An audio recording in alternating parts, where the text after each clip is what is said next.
by hook and crook, Yeah. mostly by crook.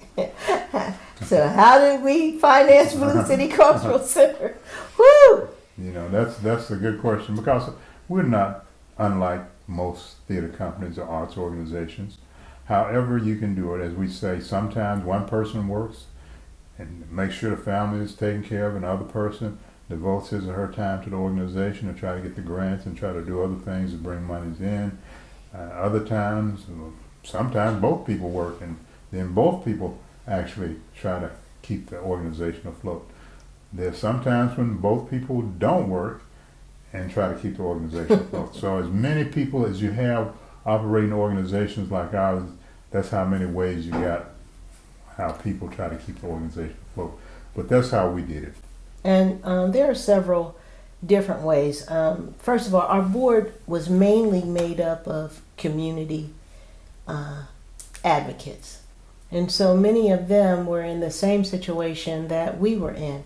Those who could give, gave, but it was never enough to actually have the company in a position where we could say we were thriving and be paid full time.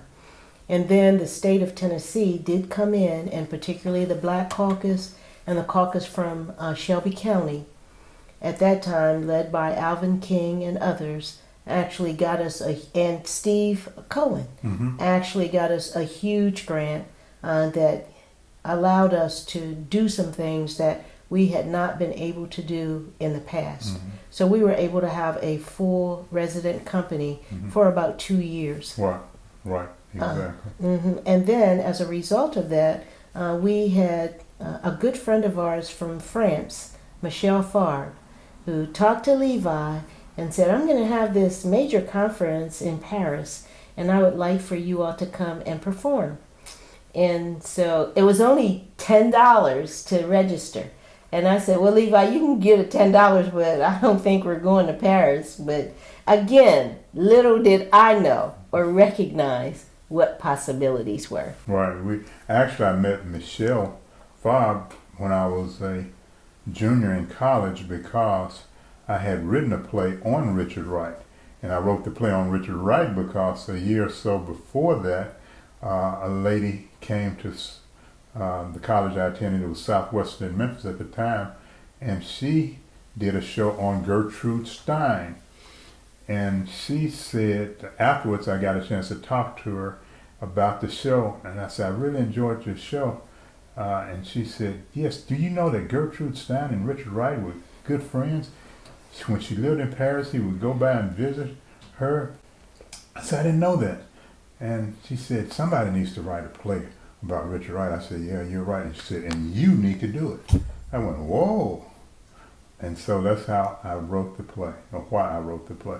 20 years later, we were invited to Paris to put the play on. And we took about 23 people with us. And one of the persons we took was Herman Morris, who was a friend of mine, or is a friend of mine, and we were in college together. And when we did the play, he was one of the people who drew the poster for the play, because he was an artist. And Ralph Allen, he was one of the ones who drew some pictures for the play as well. And so he and Pat went, he and his wife, Herman and his wife went. Yvonne Robinson Jones, who did an exhibit of Richard Wright at Southwest Tennessee Community College, she went on the trip, and others as well. So we had a great time. Our family, most of our family actually participated in it. Actually, two of our children actually were in it. One was, he would have been in it, but he just turned 4 years old, so. But we had a great time. And so these are the kinds of things that we've done. And really, there was no, how should I say it? There was no playbook, the best way I can put it. There was no playbook. We knew that something needed to be done, and we were creative, and if we got an idea, we went with it, and we saw it to the end. And so people who saw that we wanted to go to Paris, actually Larry Riley, who is now passed, he sent us money, as well as individuals, and said, you want to go to Paris? Here. You can go. And it was unbelievable.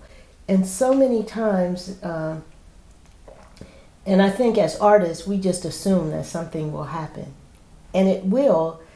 You just have to remain focused. So as we look and determine how we're going to finance the company, this is the situation we find ourselves in now. Levi and I come up with an idea, and then we figure out how to finance it. Where our new executive director says, we have to find the money first, and then you all can have all the ideas you want to. But our lives have been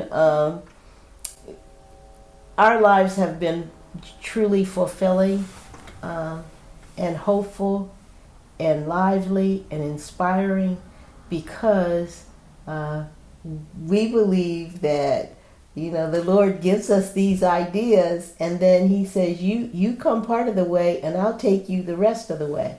And as a result, not only do Levi and I have an opportunity to experience and talk with people, but we also can bring our children into this, and other families, because we are always looking for young people. And it doesn't matter when I say young people in the arts who want to do something, who want to have hope, that we strive to do that.